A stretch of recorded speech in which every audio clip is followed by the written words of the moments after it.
It's another Netflix original. Spinning Man stars Guy Pearce as Professor, Pierce Brosnan as Detective, and that's what I'm going to call them because this is a kind of by the numbers type of movie.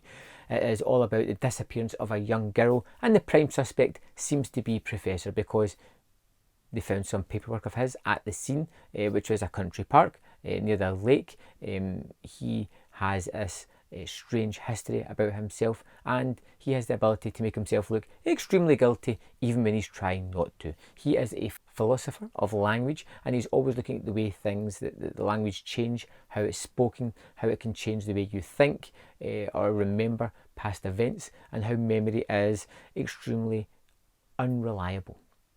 And every time he tries to help the police, he seems to make himself look more and more guilty. He has this wife, he has 2 kids, and he seems to have some transgressions in his past where his wife is still struggling to go over those kind of things. They've moved away and tried to make a fresh start, and now it seems as if something is coming back to haunt them in the form of his inability to keep his hands off his students.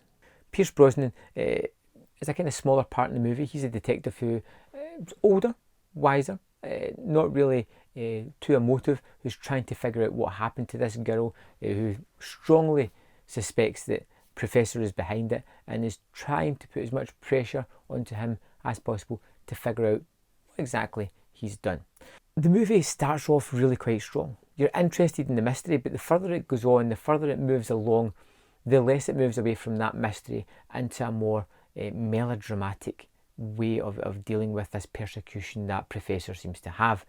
His wife is under the strain of everybody looking at them because the newspapers find out that he is the prime suspect, and they all start to haunt him at his workplace, at his home, really taking the pressure on his wife, who, because of the past transgressions, start to look through a lot of his paperwork, trying to find clues, starting to suspect that maybe her husband did do this horrible deed.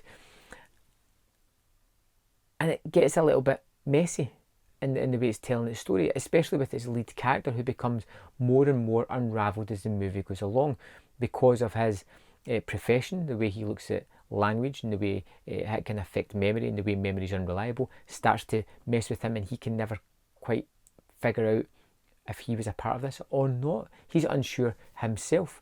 And ultimately, when we get to the end of the movie, it's really rather unfulfilling. It feels like almost like a kind of letdown in the way everything sort of ties together. And I wasn't ties together, and I felt rather unfulfilled with the way this ended. And there's a rather side twist part to the end of the movie that feels really strange and just unusual and pointless in being there. And we're left with a kind of dubious character who may or may not have gotten away with some horrible things. The one thing it has going for it, it is 2 great, there's 3 mini drivers in the movie as his wife as well. Guy Pearce, Pierce Brosnan, are characters who shouldn't really be in a movie like this, but they elevate it exponentially. Their performance adds more credence to the movie. You think it's going to go somewhere a little bit more important, a little bit more fulfilling, and it ultimately doesn't.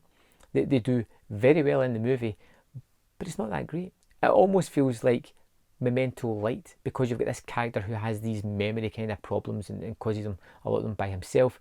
It feels as if Guy Pearce has been cast because it's a similar role to Leonard from Memento.